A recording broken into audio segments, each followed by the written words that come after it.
যতন কইরা একটা জংলার পাখি রে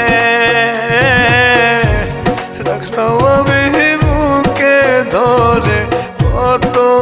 আদর